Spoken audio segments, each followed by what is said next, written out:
नमस्कार, स्वागत है आपका ईटी नाउ स्वदेश पर। मैं हूं आपके साथ पूजा त्रिपाठी और आप देख रहे हैं गुड मॉर्निंग स्वदेश। इस शो में आगे हम आपको बताएंगे कि सुबह सुबह किस तरह के संकेत मिल रहे हैं ग्लोबल बाजारों से।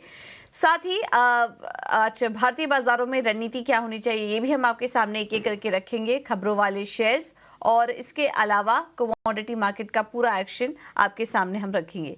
सबसे पहले शुरुआत कर लेते हैं एशियाई बाजारों से और आज संकेत काफी मिले जुले देखने को मिल रहे हैं। हालांकि गिफ्ट निफ्टी पॉजिटिव है, हरे निशान में कारोबार कर रहा है, लेकिन काफी सपाट ओपनिंग यहां पर देखने को मिल रही है गिफ्ट निफ्टी की तरफ से। वहीं दूसरे इंडाइसेस पर नजर डालें तो हांगकांग के बाजार हरे निशान में है, लेकिन यहां भी शुरुआती जो संकेत मिल रहे हैं, जो शुरुआत हो रही है वो सपाट ही हो रही है। चीन के बाजार भी फ्लैटिश ही हैं।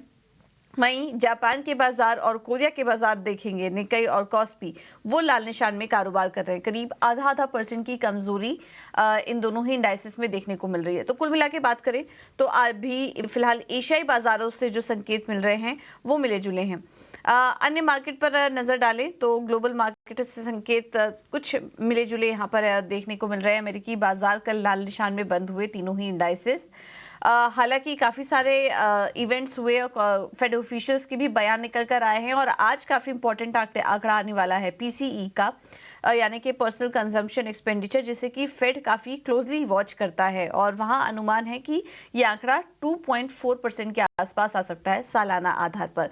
तो ये काफ़ी अहम आंकड़ा होगा जिस पर कि आज हमारी नज़र होगी। महंगाई का आंकड़ा है, उसके पहले फेड ऑफिशियल्स की तरफ से बयान भी आ रहे हैं कि इस साल में दूसरी छमाही में या मई से रेट कटौती देखने को मिल सकती है। उसके पहले रेट कट होना थोड़ा मुश्किल नजर आ रहा है। हालांकि इसमें भी वो महंगाई के आंकड़ों को क्लोजली वॉच करेंगे। उनका कहना है कि 2% टारगेट की तरफ हम वो यूएस इकोनॉमी धीरे धीरे पहुंच रही है, लेकिन अभी भी राह थोड़ी मुश्किल है और महंगाई के आंकड़ों पर उनकी कड़ी नजर रहेगी। इकोनॉमिक आंकड़े जिस तरीके से आ रहे हैं उस पर भी नजर होगी और उसको देखते हुए वो आने वाले समय में ब्याज दरों में कटौती का फैसला लेंगे। ये कहना था तमाम फेड ऑफिशियल्स का। फेड कॉलिंस के बयान आए, फेड के ऑफिशियल बॉसिक के भी बयान आए और विलियम्स, फेड के जो ऑफिशियल हैं विलियम्स, इन सब के बयान इसी तरीके के निकल कर आ रहे हैं। एक एक करके हम आपकी स्क्रीन पर वो दिखाएंगे।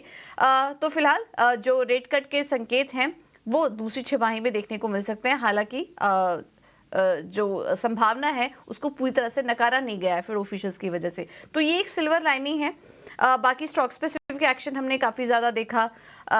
यूएस में चौथी तिमाही की जीडीपी के भी आंकड़े आए जो कि अनुमान से थोड़े कमज़ोर थे। इसके अलावा सेल्स फोर्स स्नोफ्लैग के नतीजे आए जो कि कमज़ोर थे और इस वजह से हमने वहाँ पर भारी गिरावट देखी। और ओक्टा के भी नतीजे आए, मजबूत नतीजे आए, जिसके चलते हमने 30% की बढ़त वहां पर देखी। तो यहाँ पर हम देख रहे हैं कि नतीजों का भी एक्शन बना हुआ है और एक के बाद एक इकोनॉमिक आंकड़े भी आ रहे हैं और आज पीसी की ये आंकड़े आएंगे जिस पर कि हमारी नजर होगी। यूरोप के बाजारों से भी संकेत मिले जुले ही हैं। बॉन्ड यील्ड्स में हल्की नरमी देखने को मिली। डॉलर इंडेक्स 103 के पास सपाट कारोबार कर रहा है। कल जब जीडीपी के आंकड़े आए थे तो 104 तक के लेवल्स हमने देखे थे, लेकिन अब फिलहाल 103 के पास डॉलर इंडेक्स कारोबार कर रहा है। कच्चे तेल में काफी मिला जुला कारोबार हो रहा है। जैसा कि हमारे एक्सपर्ट लगातार बता रहे हैं कि दोनों साइड के फैक्टर्स काम कर रहे हैं। एक पहला आंकड़ा तो ये आया कि यूएस में क्रूड इन्वेंट्री में पिछले हफ्ते करीब 4 मिलियन बैरल की बढ़त हुई है। तो इससे कहीं ना कहीं कमजोरी आई, लेकिन ओपेक प्लस की उत्पादन कटौती पहली तिमाही के बाद भी जारी रहने की संभावना बताई जा रही है। तो ये कुछ फैक्टर्स हैं, दोनों साइड के फैक्टर्स हैं, जिसकी वजह से हम कच्चे तेल में ना बहुत ज्यादा मूवमेंट देख रहे हैं ऊपर की तरफ और ना नीचे की तरफ गिरावट आ रही है। तो 83 के डॉलर के आसपास कल कच्चा तेल स्थिर ही नजर आया, एक रेंज में कारोबार कर रहा है। तो ये है इस वक्त के ग्लोबल संकेत और ठीक ठाक ही संकेत हैं। ज्यादा कुछ नेगेटिव खबरें यहाँ पर निकल कर नहीं आ रही हैं और कुछ इकोनॉमिक आंकड़े आने वाले समय में हम देखेंगे जिस पर की नजर रहेगी। चलिए, ये तो बात हुई ग्लोबल बाजारों की। अब आते हैं एफआईएस और डीआईएस के आंकड़ों पर। और यहाँ पर भी कैश मार्केट में हमने देखा कि जितनी बिकवाली एफआईएस करके गए हैं उसके सामने डीआईएस की तरफ से खरीदारी का आंकड़ा आया और पूरी तरीके से सपोर्ट नजर आया। देखिए ऑलमोस्ट बराबरी के ये आंकड़े हैं। कैश मार्केट में एफआईएस देखेंगे तो 1870 करोड़ की बिकवाली हुई है, लेकिन उसके सामने 1827 करोड़ की खरीदारी डीआईआईस कल करके गए। इंडेक्स फ्यूचर की बात करें तो 240 करोड़ की बिकवाली का आंकड़ा है। इंडेक्स ऑप्शन में भी 31,000 करोड़ की बिकवाली एफआईएस की तरफ से देखने को मिली है। तो ये हैं इस वक्त के एफआईआईस और डीआईआईस के आंकड़े। अब आज एक्सपायरी का भी दिन है इसको देखते हुए आज के लिए लेवल्स काफ़ी इंपॉर्टेंट हो गया। और कल हमने दिन भर देखा बाजार में उतार चढ़ाव बना हुआ था, लेकिन क्लोजिंग जो थी वो 22,000 के नीचे हुई और 21,950 ये एक अहम लेवल था जिसको कि जो कि काफ़ी सारे एक्सपर्ट मान के चल रहे थे कि ये एक इम्पॉर्टेंट सपोर्ट निकल कर आ रहा है।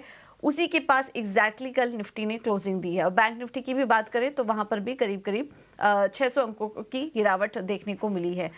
अब इंपॉर्टेंट सपोर्ट लेवल्स पर आ चुके हैं मार्केट, तो उस लिहाज से आज किस तरफ मार्केट की चाल रह सकती है ये बात समझ लेते हैं हम। और हमारे साथ फोन लाइन पर इस वक्त हेमंत कपाड़िया जुड़ चुके हैं केआर चौकसी सिक्योरिटी से। Hemant, thank you so much ET Now Swadesh को समय देने के लिए। बताइए आज क्या व्यू बन रहा है आपका निफ्टी और बैंक निफ्टी पर? Very good morning to Pooja, thank you for having me on the show. In fact अगर आप चार्ट देखेंगे तो हल्की सी ओवरसोल्ड स्थिति है और जैसे आपने बताया सपोर्ट के आसपास बंद है, तो एक बाउंस की उम्मीद है, लेकिन बाउंस सस्टेन होगा कि नहीं वो बोलना मुश्किल है। विक्स अभी भी 16 के ऊपर चल रहा है और अगर आप देखेंगे 4 हफ्तों से विक्स 15 के नीचे टिक नहीं रहा है। तो जब तक ये विक्स तो मंथली एक्सपायरी है, लेकिन जब तक ये VIX नीचे नहीं आता है पूजा, ये वोलेटिलिटी चलती रहेगी। 12 के आसपास अगर विक्स आता है तो मार्केट स्टेबल होने चाहिए। अपसाइड डाउनसाइड कुछ भी हो, लेकिन ये वोलेटिलिटी बनी रहेगी क्योंकि विक्स घटने का नाम नहीं ले रहा है।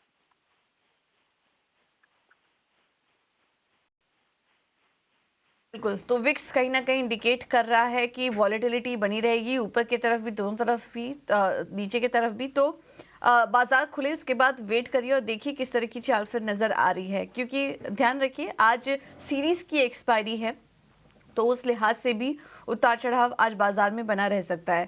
तो हेमंत, फिर रणनीति क्या अपनाएं और स्टॉक स्पेसिफिक रणनीति भी बताइए अपनी तरफ से। I think Nifty bank Nifty में ट्रेड अवॉइड करिए, क्योंकि जब तक कोटक बैंक और HDFC बैंक में रिकवरी आती नहीं पूजा, बैंक निफ्टी में सस्टेनेबल अपमूव आने के चांस बहुत कम हो जाते हैं। और देखा गया है लास्ट काफी दिनों से ये दोनों स्टॉक परफॉर्म नहीं कर रहे हैं। तो आई थिंक इंडेक्स से ट्रेड्स टाइमिंग अवॉइड करें, और एक्सपायरी का दिन है तो कंफ्यूजन ऐड होगा। स्टॉक स्पेसिफिक की बात करें तो हीरो मोटोकॉर्प है। 4,950 से लेकर 4,350 तक वन में गिरावट हुई है। स्टॉक ओवरसोल्ड है, almost 55 day exponential moving average पे सपोर्ट लिया है। अगर आप इंटरडे चार्ट्स देखेंगे तो पॉजिटिव डाइवर्जेंस उभर के आ रहा है, तो यहाँ पे एक बाउंस की उम्मीद कर सकते हैं। वोलेटिलिटी को ध्यान में रखते हुए कंडीशनल बाय कॉल है, क्लोजिंग से थोड़ा कम दिया गया है। स्पेसिफिकली 4350 की एंट्री रहेगी पूजा, 4320 का स्टॉप लॉस और 4410 का टारगेट। ये इंट्राडे बाय कॉल रहेगा हीरो मोटोकॉर्प के लिए। दूसरा स्टॉक है लॉरस लैब। लॉरस लैब कल पॉजिटिव बंद आया है, 55 डे एक्सपोनेंशियल मूविंग के एवरेज के ऊपर बंद आया है। वॉल्यूम अगर आप देखेंगे NSE कैश मार्केट में तो लास्ट 4 हफ्तों का हाई वॉल्यूम है। अगर लॉरस लैब की बात करें, MACD RSI इंडिकेटर वगैरह सब डेली चार्ट में बाय आ चुके हैं।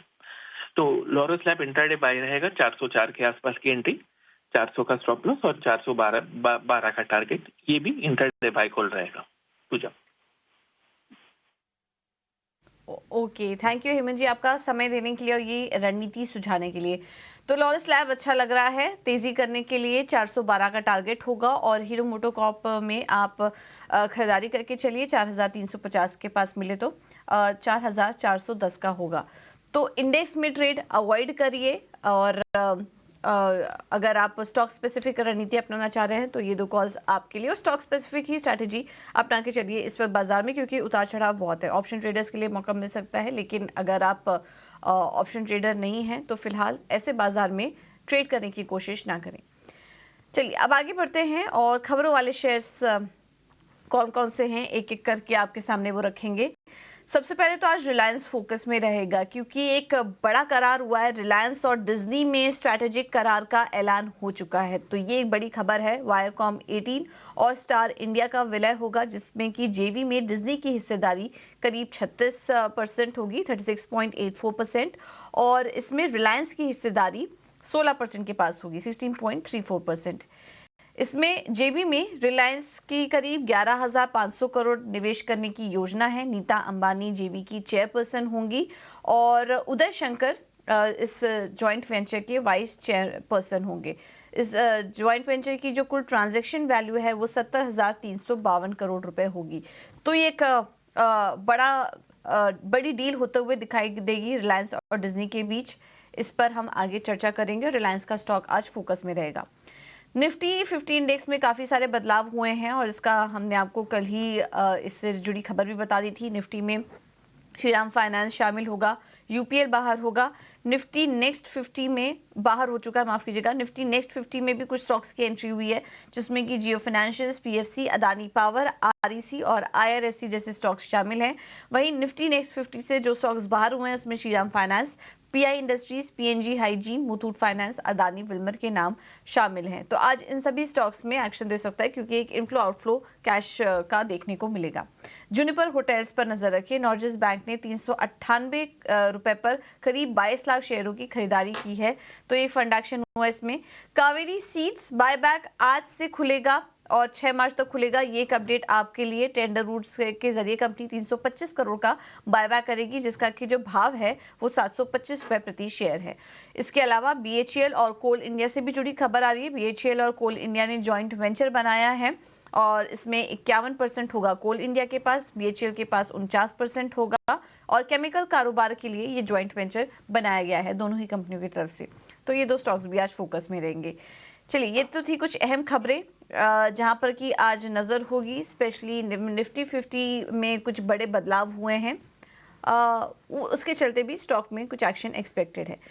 अब बात करते हैं कमोडिटी मार्केट की। रणनीति बताने के लिए हमारे साथ जुड़ गए हैं ट्रेड बुल्स सिक्योरिटीज के Bhavik Patel. Bhavik ji, thank you so much ET Now Swadesh को समय देने के लिए।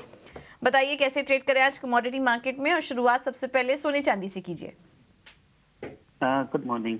देखिए, कल यूएस का जो जीडीपी डेटा आया वो थोड़ा सॉफ्ट आया, तो उसकी वजह से हमने देखा कि सोने में थोड़ी उछाल देखने को मिला है। और तो चांदी अगर देखें तो अभी भी वीक है और डॉलर इंडेक्स भी थोड़ा वीक है। हालांकि आज पीसी के जो है उसके ऊपर सबकी नजर रहेगी, बट सोने में जब तक आई थिंक 62,000 ब्रेक नहीं करता है तब तक बाई कर सकते हैं।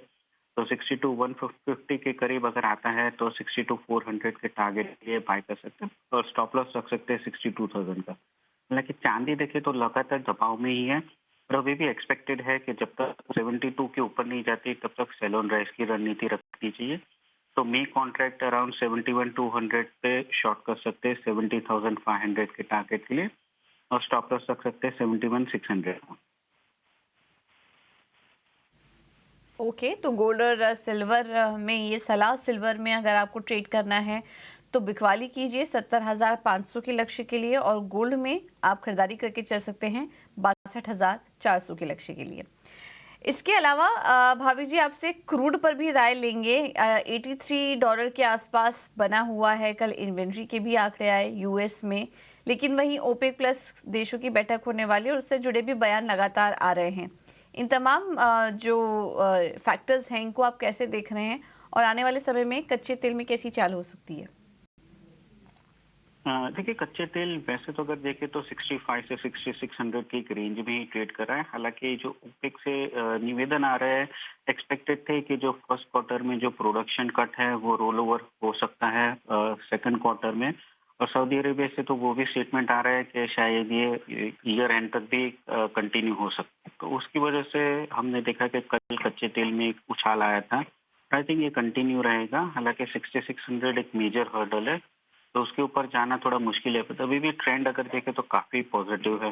तो ये भी बाय ऑन डिप्स की रणनीति रखनी चाहिए। अराउंड 6480 पे बाय कर सकते हैं 6560 के टारगेट के लिए और स्टॉप लॉस रख सकते हैं 6420 का। ठीक है, तो ये है सलाह कच्चे तेल पर। भाविक, इसके अलावा मेटल्स, बेस मेटल्स में भी सलाह दीजिए, कहाँ पर मौके देख रहे हैं आप? बेस मेटल्स अभी भी देखे तो देखिए चाइना से जो डेटा है काफी सॉफ्ट है, तो उसकी वजह से भी हमें ज्यादा बेस मेटल में उछाल देखने को नहीं मिल रहा है। और आज आज के दिन मुझे लग रहा है कि कॉपर जो है वो 730 टू 735 का एक हर्डल है। अगर वो ब्रेक करता है तो ही अपसाइड देखने को मिल सकता है।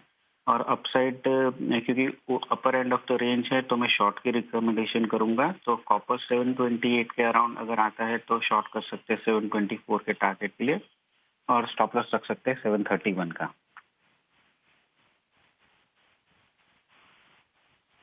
सलाह कॉपर पर बिकवाली करने की सलाह है 724 के टारगेट के लिए।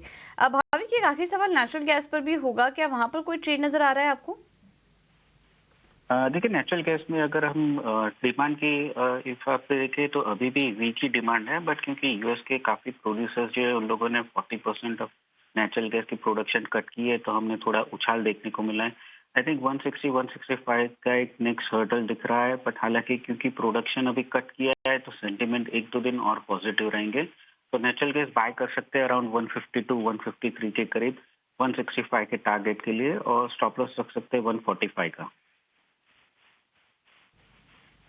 145 का स्टॉप लॉस रखिए, आगे 165 के लेवल्स आ सकते हैं नेचुरल गैस में।